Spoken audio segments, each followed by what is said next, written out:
Tonight on Fiji Village Straight Talk, I am Vijay Narayan. A powerful new Fijian film is sparking an important conversation. Andy tells the story of a man returning home after years only to find that everything has changed.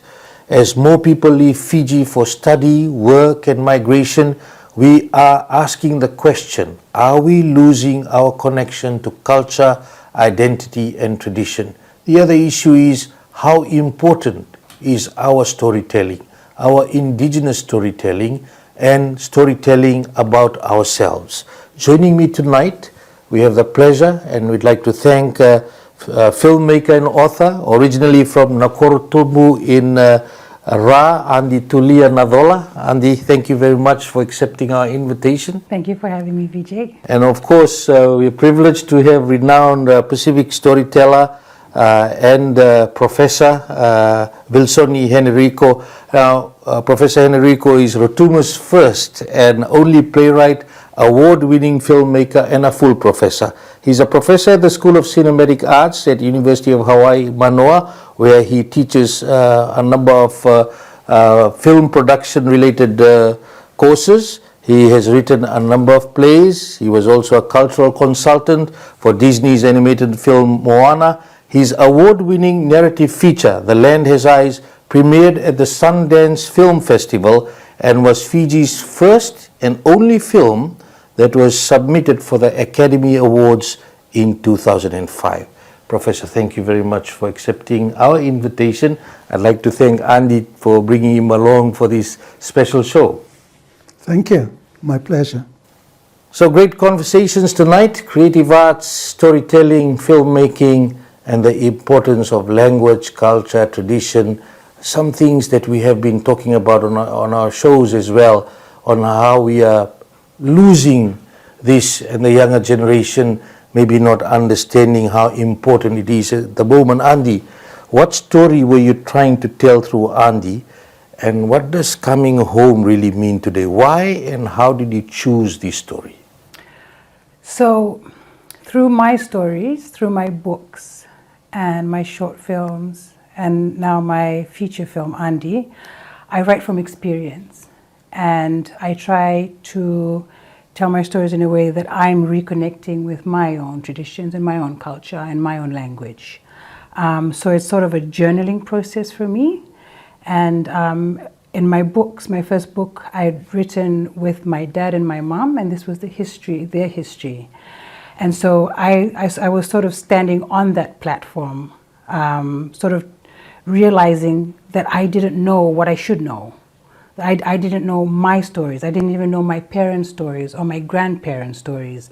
And so that realization took me down the path of my identity and knowing who I really am.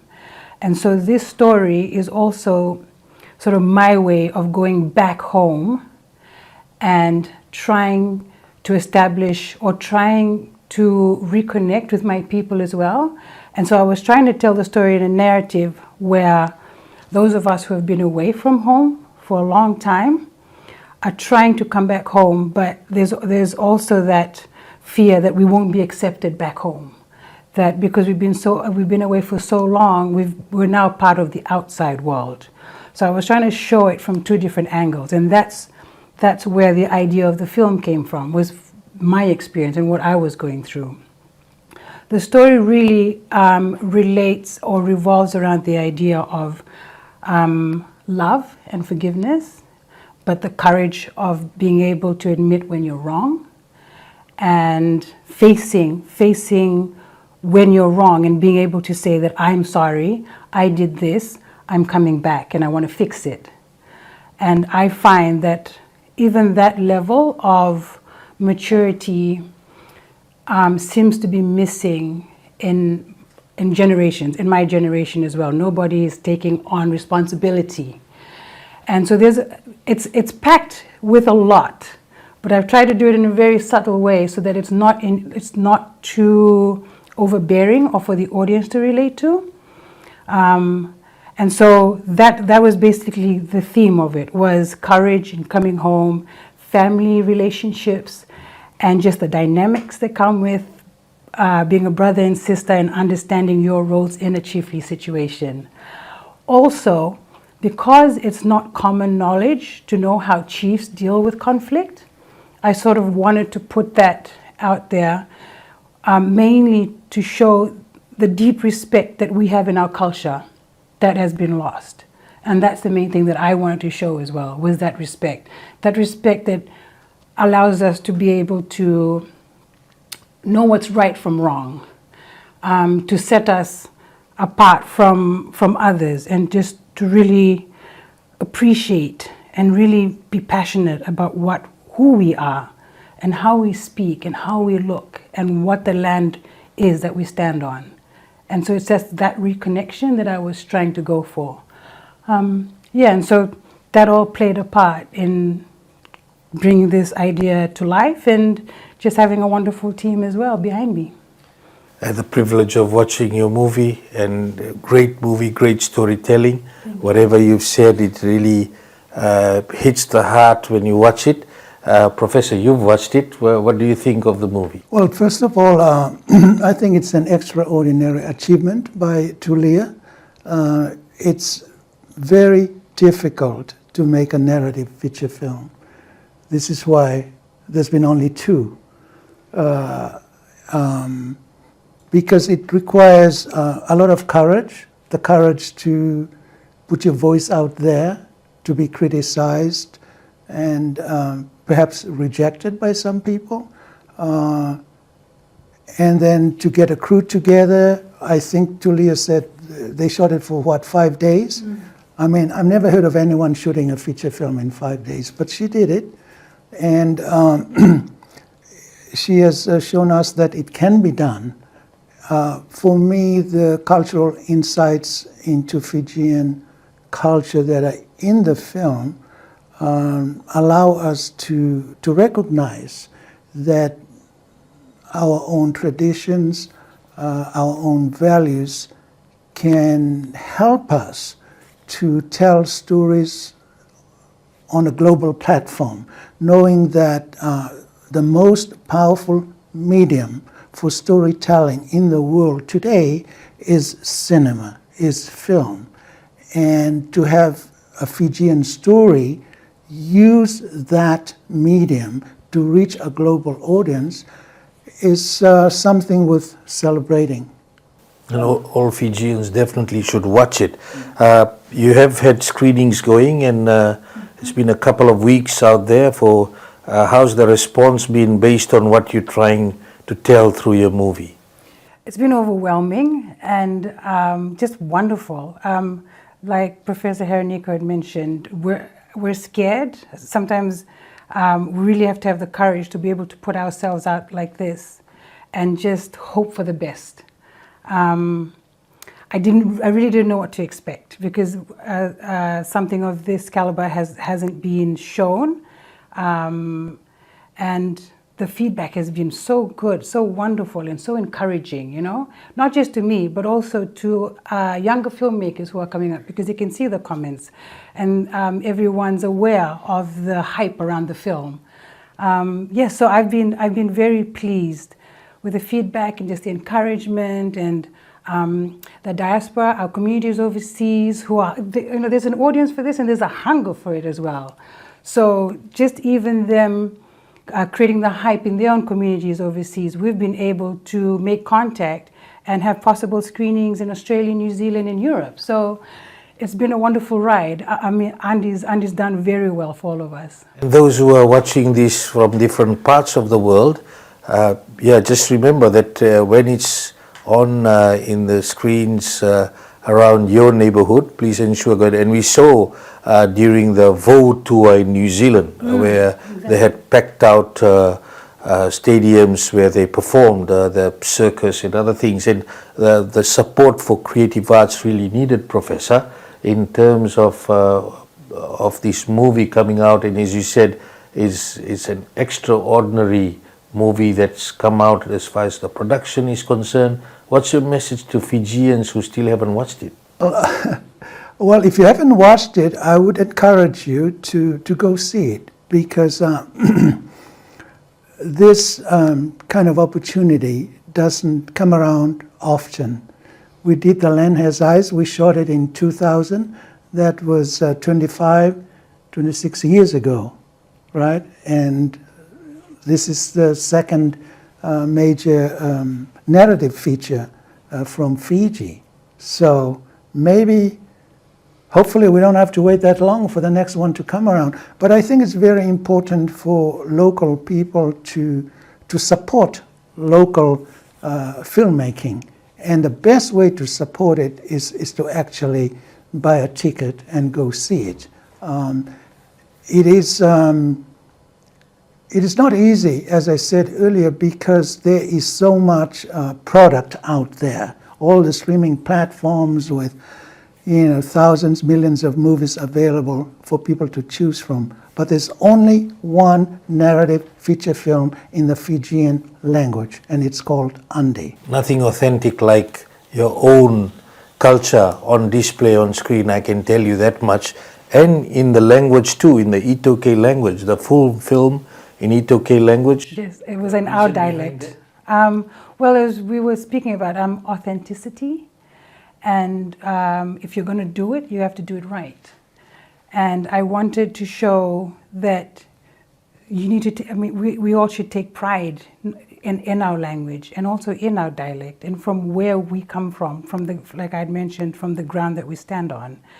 And there was, I really had to push my point of wanting to have our language, our Fijian language featured in the story because of the worry that it wouldn't have a far reach, because people relate more to English spoken films, and that has a wider reach. So even with the subtitles, but I held on to that idea and I stuck to my guns on that one, and we pulled through, and it's shown that it's been a positive thing, and it hasn't fazed our audience at all. The message has still been decision, and I was impressed with myself. I'm from Ba, and I understood every word in the Itoke language. So when you say it was in the Rat dialect, I feel special that I could understand it without reading the subtitles. Your movie also was in the Rotuman language, Professor. If you can talk about why you also chose your indigenous language to tell the story, which eventually was submitted for the Academy Awards. Well, I think language is the key that unlocks a culture. Language is the key that unlocks a culture, and this is why I think it's very important in a film like Andi or Piarta Maun Maf, which is the Rotuman title for The Land Has Eyes. Having it in the language demonstrates a confidence in your own people's language and culture and values and so on. Because if we don't have faith that our language can carry our stories, nobody else will. And we tell it in English, and before we know it, it's a very different kind of story. So for a film set in a rural community on an island like Rotuma, unless you have it in the language of the people whose story is being told on screen, I think you lose out a lot. And you lose authenticity. You lose the cultural specificity that is so important for the audience to feel that what they are watching is the real deal, right? And but as Tulia was saying, it's very tempting to chase the money and have it in English. Now, Andy, in relation to the story itself, a lot of people have asked me if it's actually based on a true story and how the actual story transpires. If you can share it with our audience, please. Sure. So the main character that the film revolves around, Andi, is based on a real character. And that's my auntie, my dad's older sister. And she was the chief of our village at that time, our chief of Soa. So the character is real, but the story itself, I've pulled from different events in our family stories And I've also it's a creative story, so it's fiction. But I pulled from different stories. Like my dad had gone overseas to school, and he'd been away for quite some time. But the idea was that he was being sent across to learn of the outside world and bring that back, which he did do. He came back. But I was thinking, what would have happened if he didn't come back, and how would the village have reacted to that? So I was playing with a lot of ideas, with a lot of stories that have happened in my family, that have happened like along our ancestral storyline as well. And I'm sure a lot of places in Fiji, a lot of chiefly homes, or just a lot of homes can relate to this story of leaving home, leaving your village, leaving your community, staying away for a long time and coming back. And also just that whole rural to urban drift as well. I mean, I wanted to make something that people could relate to and could feel as well and understand. I didn't want to confuse it or make it too hard to soak in. Yeah, so I tried to keep it as simple, but hit the heart. Oh, that's exactly, Professor Enrico. You will have that experience of going away from home and then coming back home. Just you can totally relate to it when you watch this movie. Yeah, well, like the character who returns home, having been away. You know, I'm married to an American, a white woman, so to speak. My first wife was also white, she was English. So I totally understand how marrying somebody else from another culture could make it more challenging to maintain a connection to the homeland. It can be done, and you know, for example, The Land Has Eyes would never have been made except for my American wife saying, "Villy, you can direct a feature film." I said, "No, I can't. I can direct plays. I know the stage, but I don't know cinema." She said, "Well, I have faith in you." I said, "Did you direct it? You know, go do it if it's you think, you know." Anyway, the point of the story is that I was afraid to do what Tulia. I never went to film school. I just grew up in the bush. The youngest of 11 kids. I really didn't know cinema, right? But give it a chance. It didn't kill me. It won't kill you if you picked up a camera. You know, it doesn't have to be a very expensive one. Just learn how to tell a story and tell it from the heart, you know. So, you know, to me, filmmaking is a means of reconnecting with my roots, you know. And all my films, in fact, the vast majority, except for maybe two, are about Rotuman culture, Rotuman values, traditions, and so on, because when you tell those stories, people who come to see it, they can feel an emotional accuracy in the film that they cannot get elsewhere. And one of the things that Tulia mentioned about like taking different stories and then constructing a narrative for Andy, right? And I think what Andy succeeds at doing is an emotional accuracy in the film, right? Apart from the factual accuracy, it's easy enough to get the facts right. And I think people sometimes forget that the emotional accuracy is more important, especially in a narrative feature film. And I think Andy succeeds very well at doing that. And in the way she kind of uses the visual language to tell the story. One of the things I love about, say, your visual language is the relationship between the brother and the sister, and the way you space them out, you know, sitting cross-legged, relatively far from each other, you know, that use of space, the framing, to me is so telling.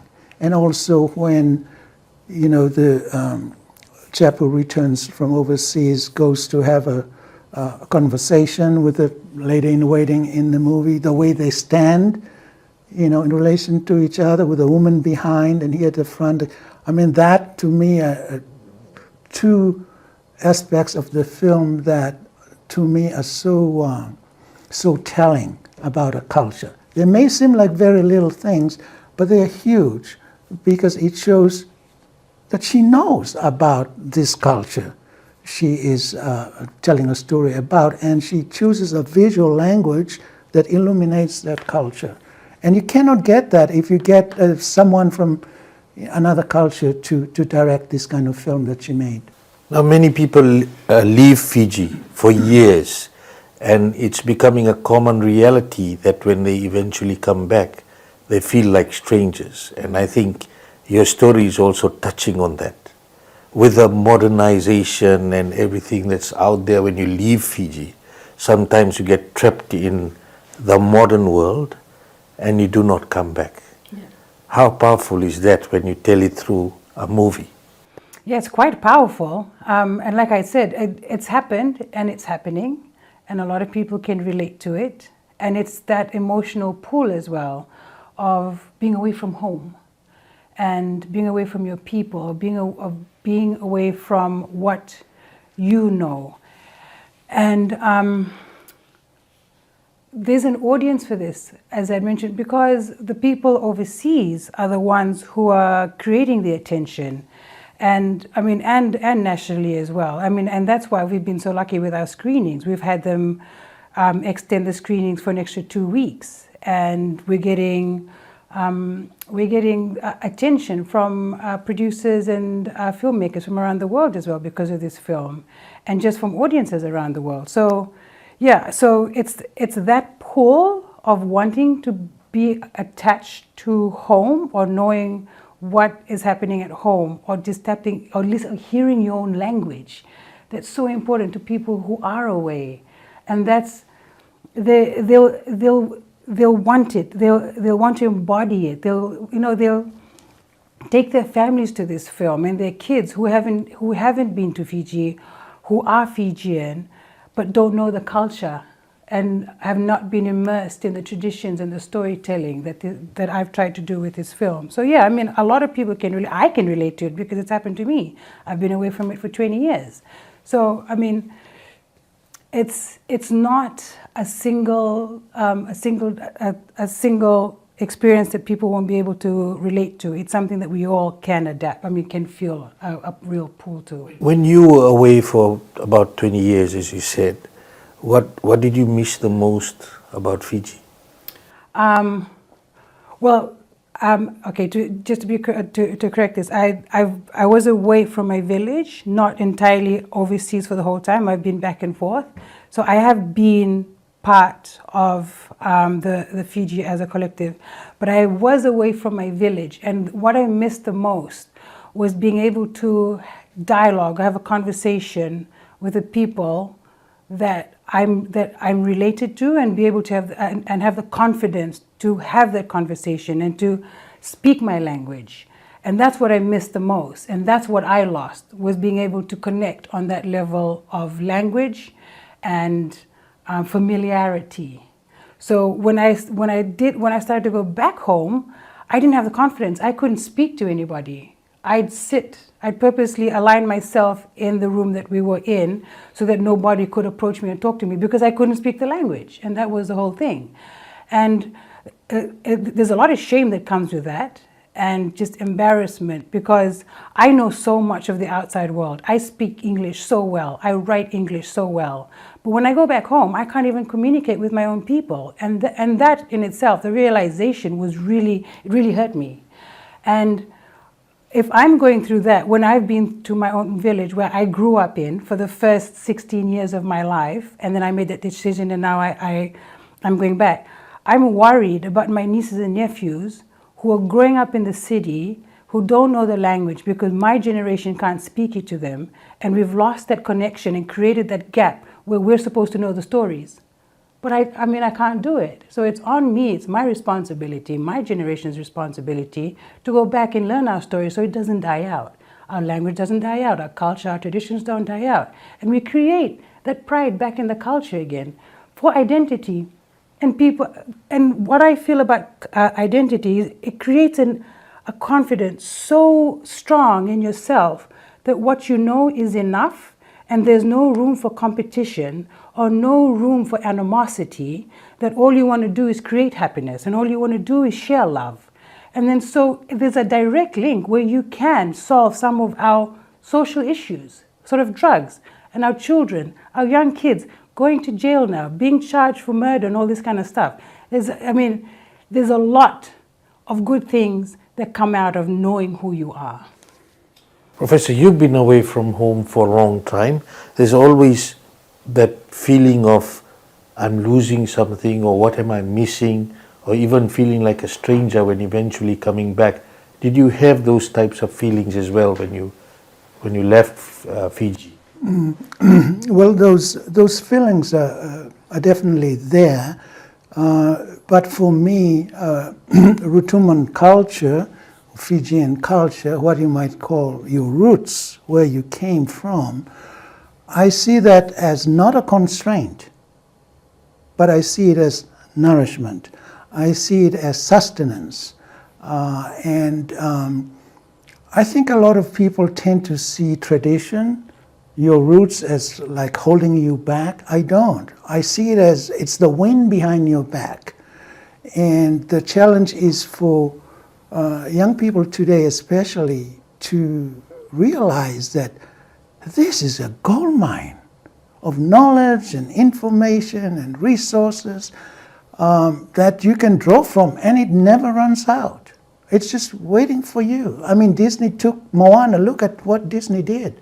Went to the islands, got people to help them tell the story. I was part of that, and went and then told the story on the big screen and demonstrated for us that you've got the gold there. And if you're not going to use it, well, we might come and extract it from you.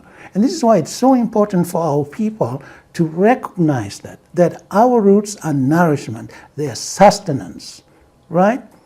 You can't have wings without roots. You'll be orbiting in outer space. You need something to hold you down so the kite can be flying out there, but you're rooted to the ground. You've got a firm foundation. And that, to me, is my secret. That's the secret. Your roots are nourishment. They're sustenance for you. Feed from it. You're watching Fiji Village Straight Talk. I'm Vijay Narayan. We'll be back after this break. In a world where opinions are loud and facts can fade, there's one voice in Fiji that stays true to the truth. For 40 years, our news team has brought factual and reliable information on our 5 radio stations: FM 96, Legend FM, Naftarang, VT FM, Radio Sargam, and for over 2 decades, Fiji Village has been where credibility lives, connecting Fijians to the stories that matter most. With over 3 million monthly page views and a growing digital reach across Fiji and beyond, Fiji Village delivers news as it happens, when it happens. The news, sports, in-depth talk shows, explainers, special events, entertainment, business sections, video features from our 5 radio stations and live radio all come together on this live and engaging platform. Through our flagship show Straight Talk, we bring the nation's most important voices, the people of the country and the leaders to the forefront, creating space for dialogue, accountability and change. From breaking stories to community campaigns, Fiji Village has become part of the fabric of everyday Fiji life. For businesses and brands, partnering with Fiji Village means more than just visibility. It's credibility. Fiji Village, Fiji's most trusted digital news source. Real people, real stories. Fiji Village, your trusted news provider.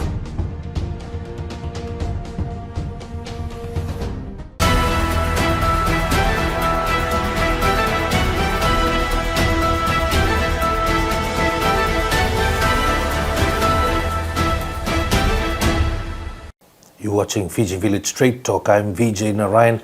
Our guest tonight, filmmaker and author Andy Tulia Nacola and renowned Pacific storyteller and Professor Vilsoni Hereniko. Now, we just continuing the conversation from where we left off. Who should be telling our stories and how should they be told and why does that matter, Andy? I think we should be telling our own stories because it's who we are and it's our stories to tell. it's our voice and it's our language. And like Professor Hereniko had said, you can only get it right if it's your story to tell, because the experience is yours, the journey was yours. If it wasn't yours, it was either those that have come before you. And if somebody else tells my story or tells our story, they won't be able to tell it in its like in its realest form, or have that authenticity and that emotional pull that only we can tell as storytellers of our culture and tradition. So I think that, to answer your question, it's very important that we tell our own stories. I don't know if your view on that is different, Professor, but I mean, that's my stand. Do you think it's in terms of the storytelling from the Pacific or from Fiji?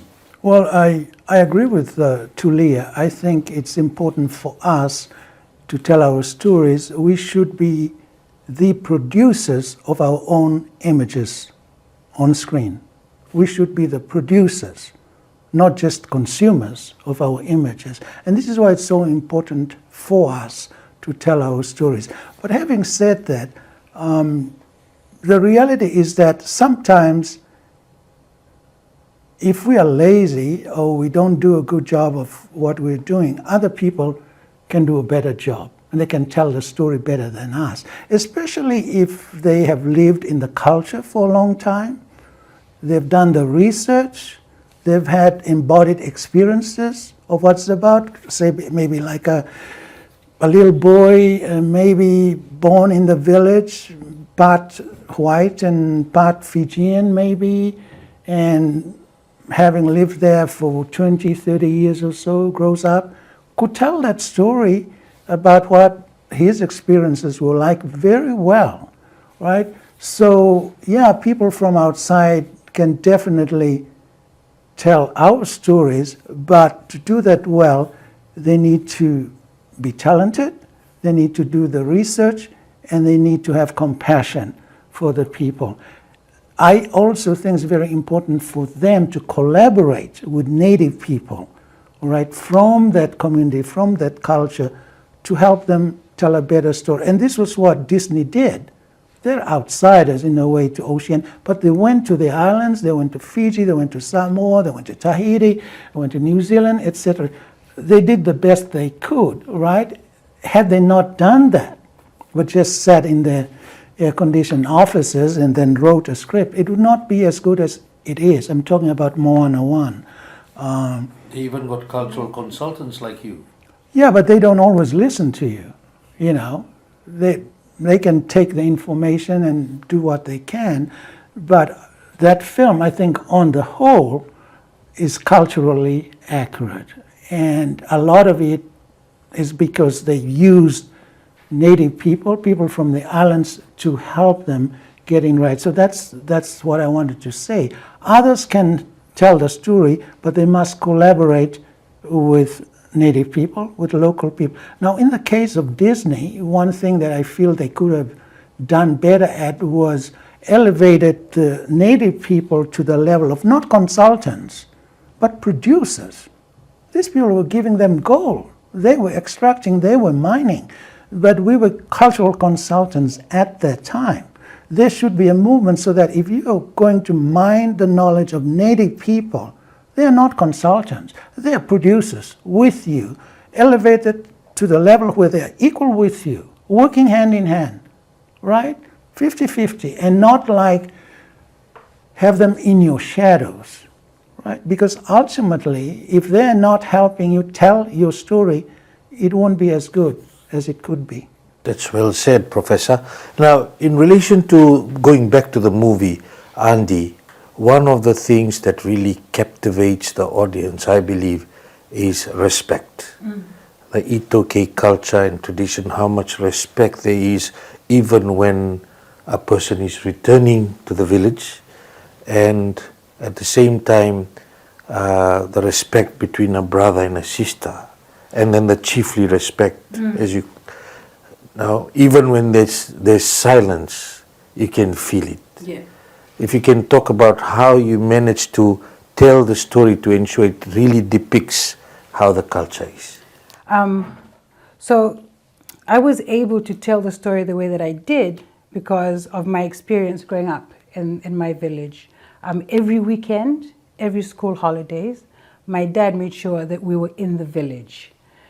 And so I grew up with my grandmother and my Neandimbuli, who the main character is based on. And so wherever she went, my Neandimbuli, who was a chief, we went.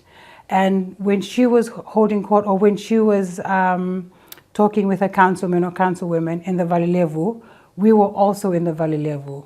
So I was able to experience that interaction and the respect, and just even the way people would position themselves in a room when she was there.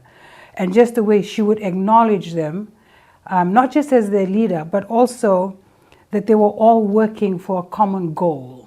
So she wasn't aggressive in the way that she led. She was very inclusive to the people's voice and the people's ideas.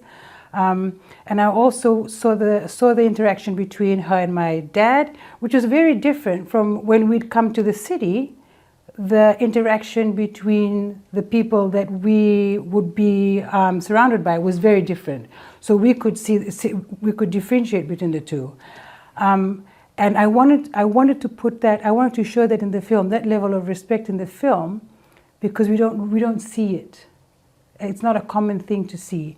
And also, when it was noticed, the way that you noticed it and the way that audiences have noticed it in the film, goes to show that it hasn't been seen, that level of respect, or just that relationship and just the kindness and the way that they approach each other stands out in the film, because we don't see it. It's not practiced anymore.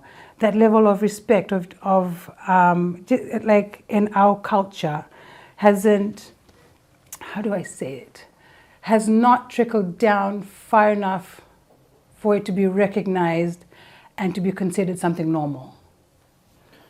Professor, how critical is language in storytelling, and are we losing that? You said that sometimes when you tell the same stories in English, it's not the same.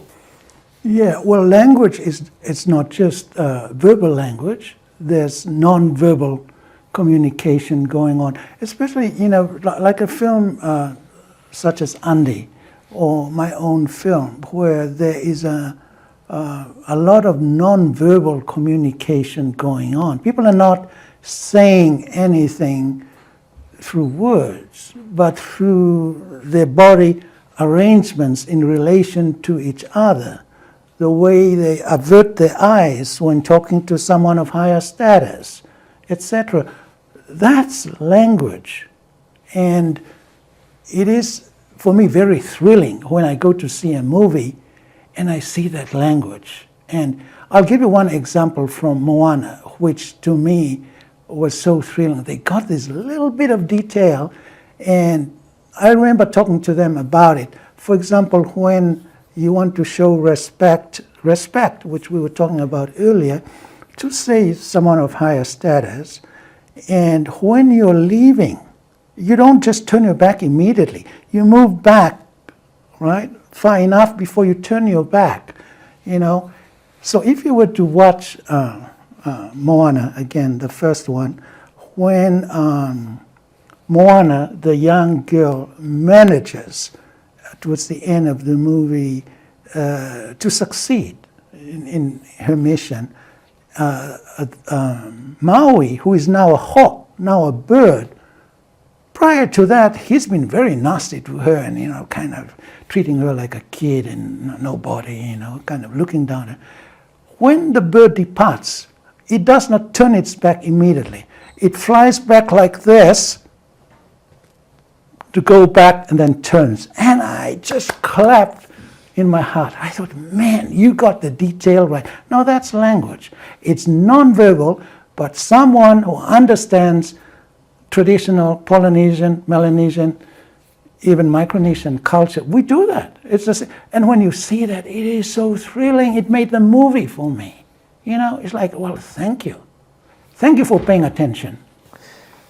And just in relation to the movie again, whether the young girls, when they're talking about some things that they believe may be going on at times in the movies. the little gossip session. The gossip session. And as soon as the mother says enough, the respect is right there. You don't There's hear... no talking back. Yeah, just you portraying that, and now just going back to what you said in the first segment about our younger generation and how things have changed in relation to that. That was normal before.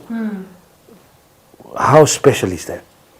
Oh, it's very special when you like Professor had said, when you see something, like when you see details like that, it's someone who really knows that world, and it was important for me to show that as well because of the respect, because the respect is a huge part of our culture and our traditions.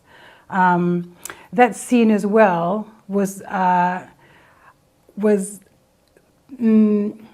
was asked to sort of minimize it as much because it seemed more of a gossip session and what the people of the village would do with their chiefs or whoever's in leadership. But I needed to tell the story in its whole entirety, and I needed to include the conversations that happen around a chiefly conflict that's trying to be solved. So that was a very important scene because I needed to depict that relationship of the people to their chiefs or their leaders, but also the relationship with the individuals within themselves, out of the chiefly setting. So and also to be able to get the dialogue to give us the information of what's actually happening in the film and why we are where we are. Professor, is or could film help revive cultural pride among the younger generation? We've had your movie, and now with Andy's movie, as you said, we need more of this. Could this be the driving force that can change things? People are looking for answers. There's a lot of people who are saying, how come we are losing? How come this the high level of erosion of tradition, culture and language taking place, and people not understanding who we are? Thank you for that question. No, I think there are many different ways people could respond to your question. I think filmmaking could be an avenue for people who are talented in that direction, who feel drawn to that. But it's one of many different ways. I think what makes filmmaking special is because it's you're operating at a global level. You can make a film like Andy, and it can travel all over the world. And so for many people around the world, that may be their only insight into a culture. That's the only thing they see about Fiji, apart from all the terrible stuff they hear about Fiji, in the media.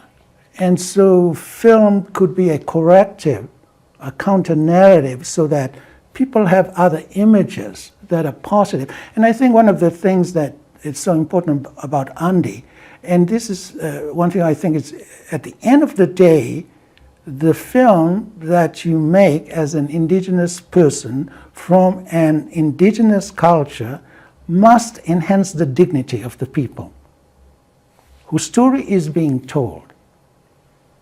You've got to enhance and dignify them, and like Andy has done, because unless you do that, then you fall into this negative portrayal of your own people, like a form of self-hate. It doesn't mean that all the characters need to be wonderful. I think it's important to have complexity in terms of different kinds of characters. There's some people, we know that we have some pretty not so wonderful people, in our own cultures, all right? And they maybe need to be there. The villain in my story is a corrupt court interpreter who misinterprets and gains kickbacks in the way of fine mats and pigs. He's there. You've got to tell it because those people exist, right? But at the same time, you need other characters that are perhaps more important than that character, who embody the values of your culture and your people, right? So this is why your lead, character who embodies, the best of Fijian culture from that, area is so vital, because she enhances the dignity of a people who are respectful of each other, who know the boundaries, who know the limits, and who know when they have done wrong to seek forgiveness, right? And so those kinds of stories need to be told, because otherwise we're left with what the media is saying. Oh, Fiji has the worst number of whatever it is, disease or crime or whatever, right? And a film that elevates and dignifies a people, and you do it through the most powerful medium in the world, that is huge. That is huge. How can film making also touch the lives of those who do not understand and they belong to the country? Are you speaking in terms of our communities who live abroad? Well, I mean, it's visual, so it's a visual art. You're directly interacting through sight, and just like seeing masi or seeing mats,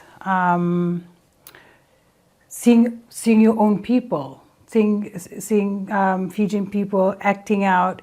You know, we're so used to seeing international actors, American actors, Australian actors, and this is what we see the world as, and we don't actually go back and try. I mean, not try. We don't see anything that represents us, that represents our culture. So when through film, we can reach a lot more people, and we can show them our language. I mean, what our culture is, and they can hear us speak our language, and they can be part of the conversation that they're watching. So I think film is a really important medium to be able to tell our stories in this day and age as well, where technology and it's just there's a fast pace now, and there's so many platforms, as Professor Hereniko had said, that we're competing against. We're competing against streaming platforms. We're competing against free videos online that people can watch or relate to. But for our stories, we need to be able to put ourselves out there and be on the same platform so that we can reach our people and that our people can find us as well. Professor Hereniko, what should never change in storytelling? Yeah. Well, I cannot presume to say that nothing should change, but maybe what shouldn't change is emotional accuracy. I come back to that because the facts may change, the color of what characters are wearing, may be different, and over time, as cultures evolve and change, those changes are there. But in terms of what continues on, and I hate to think that culture is static, and thus culture evolves and cultures change. So if you tell a story that is set in a specific time frame, it's important to be accurate to the emotional landscape or the factual accuracy of that period. Maybe that shouldn't change. That when we watch, especially in a narrative feature film, because getting that emotional authenticity, to me, is more important than the factual accuracy. And I can say little things, because when I talk about emotional accuracy, authenticity, there's a lot of things that come together to create that. It's not just one thing. I'll give you one example. For example, in Andi, right, the chiefly woman, the one who's leading the community, when she sits, if I remember correctly, she sits cross-legged, like the way the men sit. The brother sits cross-legged. Every other woman sits with their legs tucked to the side. It's a very small detail. How many people notice that? That is communication. That is a language. That we call it a visual language. When I see that, it is thrilling to me. I say, thank you, Tulia. You got that right. Right? Look at her. She's sitting there like a man. Right? But the others sit with their legs tucked to the side. She's sitting like her brother. More or less.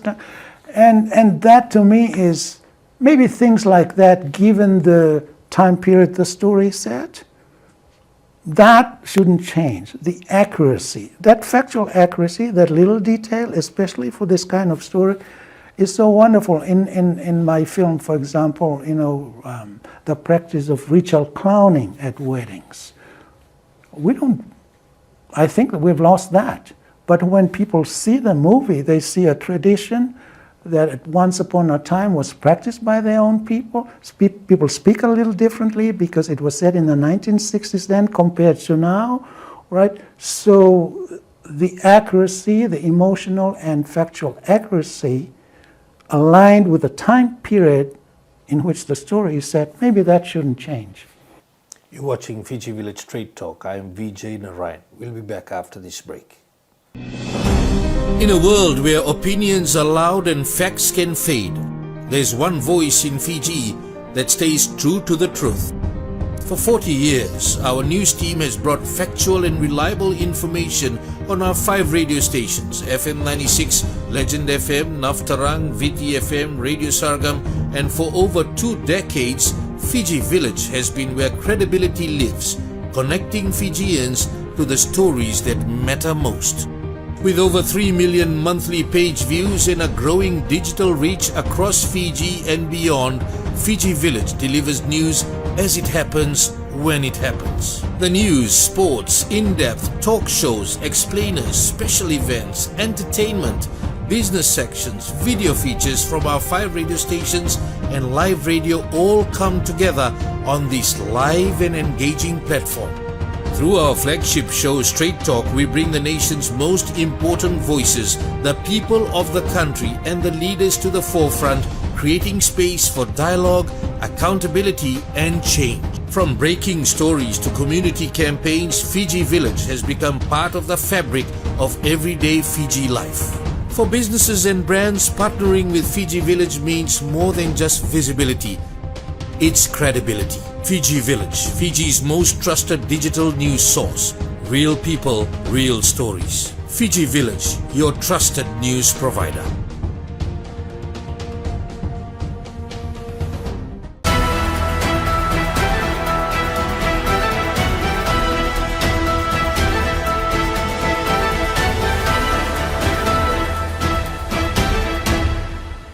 You're watching Fiji Village Straight Talk. I'm Vijay Narayan and we're discussing the movie Andi with Andi Tulia Nacola and Professor Hereniko. Now, Andi, more Fijians are leaving our country than ever before, and it is creating a major cultural disconnect, no doubt about that. What are your thoughts on that? So this is my opinion and mine alone. I think it has a lot to do with the education system that we have in place now, and an education system that encourages capitalism and consumer living, and just the fast pace and keeping up with that fast pace. So that's where I feel that needs a lot of attention is the education system, because if we place our attention on the importance of our culture and our traditions and just the way that we live in our villages and the importance of living off the land and being comfortable to be able to live that life, or being allowed to live that life, is very important. And knowing that your language is important. Just all these aspects of your tradition and your customs and your identity. If there's focus in that area, I feel that people would be proud of who they are and would want to stay where they are.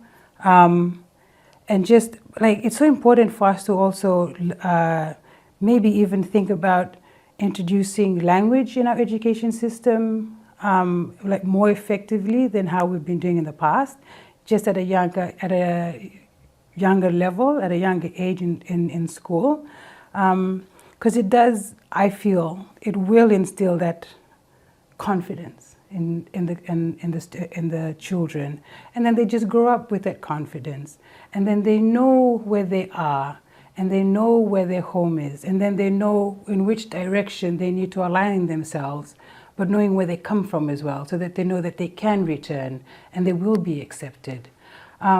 It's just that whole discussion that needs to be had so that we can address it and we can find a way around it and encourage our indigenous people or our people that home is the place to be as well. Or if you do go abroad, you can come back. It's okay to come back. It's okay to be with your community and live a happy life as well, yeah. Professor Hereniko, this has always been a question in relation to our curriculum. Sometimes it is not addressing us as a people and what more can be done so that the children, when they go into the education system, they learn a lot more about themselves, the culture, the tradition and language, and then it's rooted within them in terms of foundational education. How much of that do you think needs to happen now? Because the world is out there with all the different things. Yeah, thank you. Well, I can only speak from my experience. I grew up on Rotuma for the first 16 years of my life. I never left that tiny 9 miles by 2, piece of rock. I was there 16 years. So when I left, I was already deeply formed. Like the imprint on me was like stamped for life. Whether you like it or not, you're a coconut, if you know what I mean. Coconuts saved my life growing up. Quite often we didn't have enough food, so I had to look for coconuts. Now in the fall of my life, I made 3 films about the coconut tree, right? I mean, it's so simple and yet so deep. Because as I said earlier, our roots, their sustenance, their nourishment, feed from it. And so if our young people could grow up in that kind of environment, they could be in the city, but bring in maybe storytellers from the villages, from the community, teach them how to weave, teach them how to husk coconuts, for example, how to cook using coconuts, coconut cream, and so on and so forth. They grow up and they may learn other ways of cooking, but man, when I eat home, I just want my fish and lolo. I just want my roti and curry, because these are comfort foods, And so to me, having a very firm foundation that is rooted in the land and sea can go a long way in terms of building a quiet confidence about who you are. And the wonderful thing about our people with, say, Fijians and Rotumans and, Indians who have land is that there's a plot at home waiting for you. And that is so reassuring. Many native people do not have that luxury. We can go back and there's a village waiting for you. There's a foundation waiting for you. So that kind of rootedness in a culture that continues to feed you as you get older and you move out and your life becomes much more expansive and the world becomes your oyster, but you always know where you came from and you never forget that. Andy, I'll come back to the issue from your point of view, with the erosion of language, culture and tradition. Who is supposed to be responsible for preserving this? Should it be individuals, families, or the system as a whole? Well, I think it's the responsibility of the leaders, whether it's in the community or whether our government leaders who have more hold over the situation, the law regulations. But yeah, so I think it does fall on the shoulders of those who lead to be able to implement these ideas, this way of teaching or encouraging the language, the people, and our cultures and traditions as we've been speaking of. And also at home, like our parents are the leaders in our home. Our chiefs are the leaders in our communities.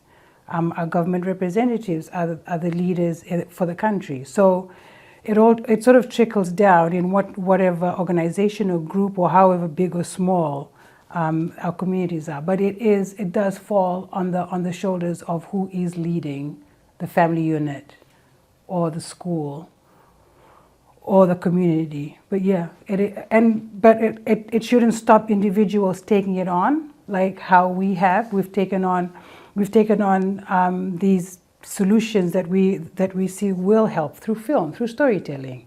So it shouldn't stop anyone from trying to help as an individual, and it should also create an awareness for our leaders to sort of just slow down and see how they can help and how they can encourage. Do you think we're doing enough as a country? I think we could do more as a country. I think, as I had mentioned earlier, just even with our education system, there's so much focus, and it's been good. There's so much focus in the curriculum through the English language, and it's done as well. But I think we should also have a focus on our own languages, and not just the Fijian language, but also our Pacific languages, if that's an option, just rooting us, like bringing us back home. So I feel that we could do a lot more. We could do a lot more with storytelling. We could do a lot more with the arts. If there was so much more attention to the arts, we would have such a wide reach. If we had a lot of funding, if the value of arts was taken, was appreciated for how it could develop the mind and how it could develop our children into accepting, who they are, because they're sponge-like. Kids are sponges, and then you give them any idea, they'll take it in and they'll run with it. So I think even with this session, we're focusing on how film, arts, storytelling, plays can carry our languages and our stories and be able to pass it down to the next generation. Professor, the same thing in relation to erosion of language, culture and tradition. From your point of view, who do you think is responsible for preserving that? Is it in the individual, the families, or the system as a whole? And are we doing enough as a country? Well, it's hard for me to say whether or not we are doing enough, because it's very hard to measure when is enough, if you know what I mean. But I understand where you're coming from. As Tulia was saying, I think we do whatever we can. It's like having a potluck. Where's your special dish that you've brought to the potluck? What is your contribution to this meal? Bring what you can. If you only have rice at home, well, bring rice. Fish, bring the fish. If you're able to, know how to catch fish. So we just do whatever we can, and then together, maybe we can get closer to finding a solution. The other thing I think is important to realize, and coming back to the point Tulia was making early on about the arts and how important the arts are, I think it's important to recognize that it's the arts that are the soul of a people. They are the soul of a people. You can have a people without a soul, with no arts at all. In America, we have a situation where the arts is coming under attack, right? Why? Because that's the soul of the people. And leaders know arts can be very dangerous, right? Because people feel it. They recognize truth through the art, right? And this is why I think we need funding for the arts, not just filmmaking, but theater and dance and storytelling in different kinds of forms and weaving. And there's a lot of wonderful things going on in Fiji. The Oceania Center, for example, the arts exhibitions that are going on there, the dance theater, there's the Fiji Arts Council. There is a lot going on, and there's the museum over here. Encourage people to go and see, the exhibitions over there. But overall, I think Fiji is doing a pretty good job with the arts, and this resurgence of the arts in different ways. Vo, for example, and what they're doing, traveling the world, and Rako Pacifica, and other dance companies. There's a lot going on here, and let's not forget that a lot of the community is supporting this. They're going to see these things. So, yeah, keep on doing what you're doing. Keep supporting the arts. So Andy, just in terms of you spoke about filmmakers in Fiji and the support that's needed. Definitely we would like more films like this. What type of support is needed? We need financial support, and we need, it'd be great if our film, film and dance in the arts could be included, like a larger portion of the budget be allocated to the arts. And because then that will trickle down to the different avenues in the arts, for film, for dance, for theater, for music.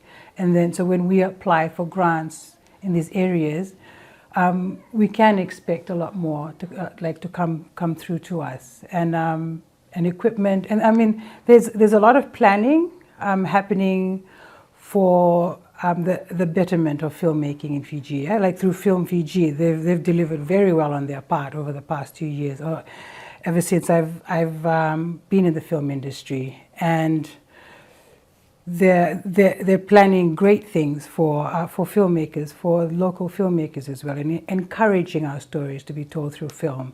But in order for that to happen, the filmmakers need backing up. The filmmakers need help getting our stories out there, and good funding, not just a little bit of funding, but we need really, in order to tell good stories, we need good funding. So yeah, I mean, I'll talk about funding until the cows come home, but that's exactly what we need to help create better stories and create better narratives to be able to reach a wider audience.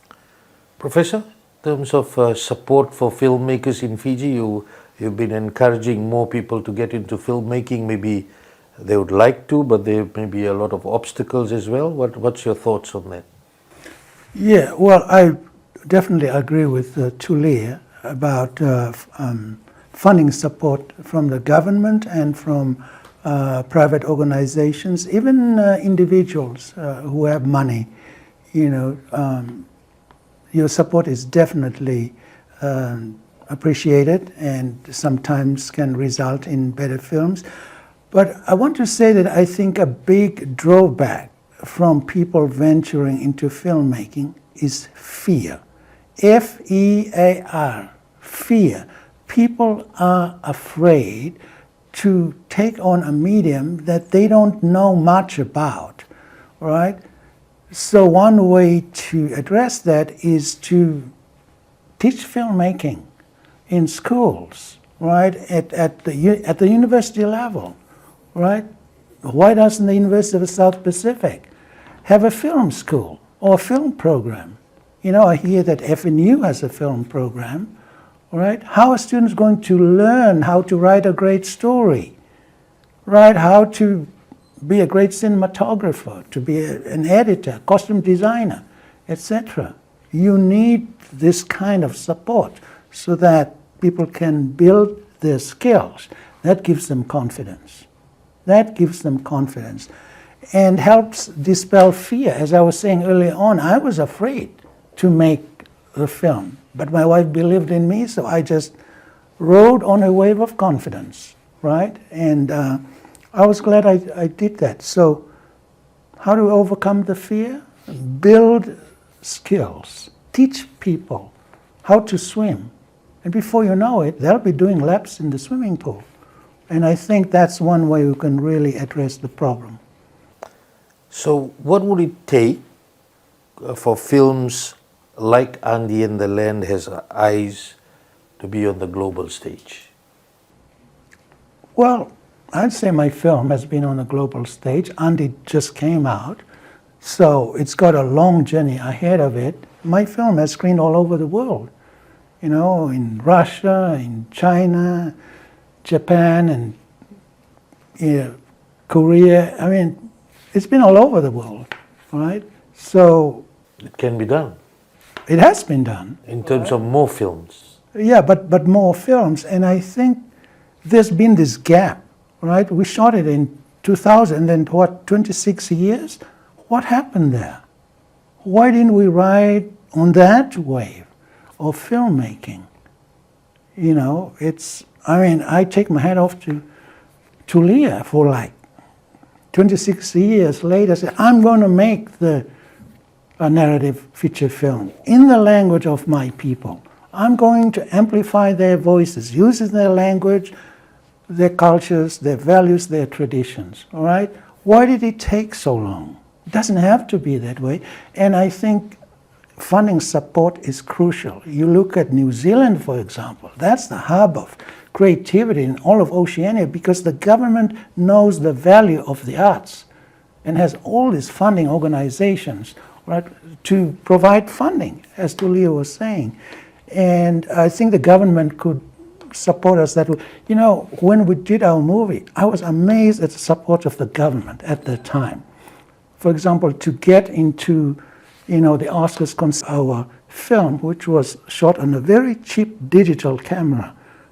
The digital revolution had just started around that time, but it had to be converted into a 35 millimeter, right, format to qualify. Well, we didn't have the money. I think it cost 35,000 US. Fiji government came through with that.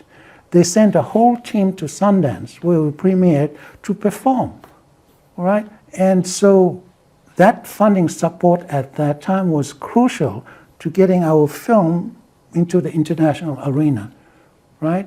And the same could happen to Andy. Other films that are emerging, that are being made, but it needs governmental support, support of private organizations, non-profit organizations, and individuals who have money.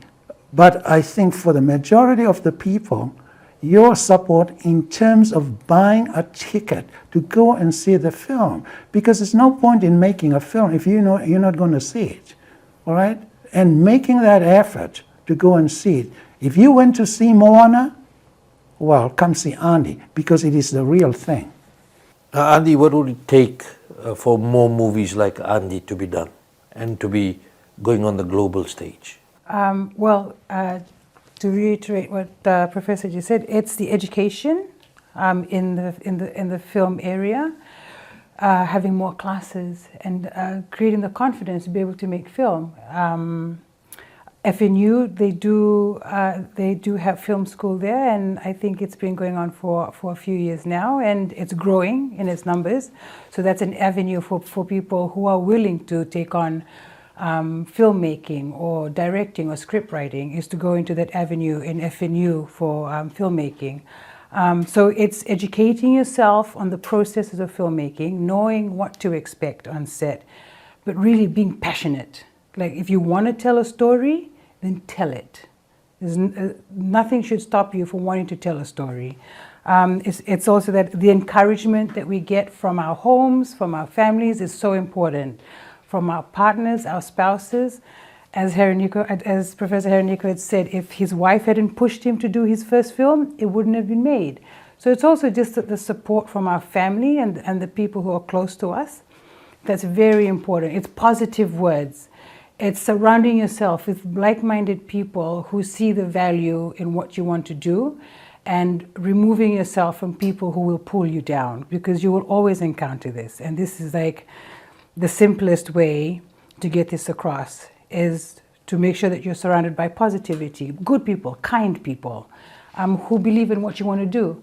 And like, starting from that level, you can build yourself. You can build your confidence to educating yourself and knowing what filmmaking is, or any other modes of storytelling, and then advancing yourself to the next level of what stories I want to tell, and then being able to tell the stories. But we can only tell our stories if we have an audience participating, buying tickets to go to the cinemas, sharing our stories, encouraging the people around them to come and watch our films. And then only then can we make more films, is when the audience participates, yeah. Now, Professor, what is one message you want every young Fijian watching tonight, here and different parts of the world, to take away from our conversation? Well, that's easy. There is a film that is screening at Damodar Theatres that tells a story about you, your culture, and why it is important. Go see it. Because if you did, you would be supporting local filmmaking. And when you do that, please know how grateful I am, how grateful Tulia would be that you made the effort to see a film about you. And you can have a conversation with her, maybe online, on Facebook. Reach out to her. And I'm sure she would really appreciate that. That's my message. Adi, what is one message that you want to tell young Fijians watching here and abroad, and for them to take away tonight? I would say go back home, find your roots, know who you are, know where you come from, know your language, and be proud of your culture and your traditions, and share it. Share it with the world, and don't be afraid.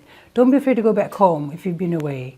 And just to be proud of who you are, and be proud of the person that you are and where you come from, your stories, your ancestors. You carry all that mana with you. You just have to recognize it. So tonight, on behalf of our audience, our listeners and viewers on Fiji Village Straight Talk, we'd like to thank two accomplished filmmakers, Andy and Professor Hereniko. It's been a great pleasure speaking to you, and no doubt our audience really enjoyed that. And for those who'd like to watch the movie and you'd like to assist Andy, I'm sure she'll be happy to reach out to you if you send us your message, or you can contact her directly via her social media page. And also that includes if people want to have a private screening in terms of organizations to show their support. I'm sure she's happy to look into that. No doubt Div Damodar from Damodar Cinemas will be having the screenings for a few more weeks based on this being a very special Fijian-made movie. So we're looking forward to that as well.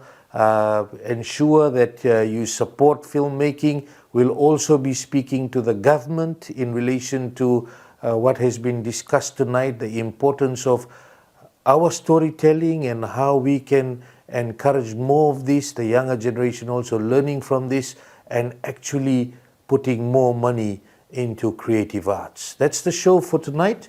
Until the next fortnight, have a great evening.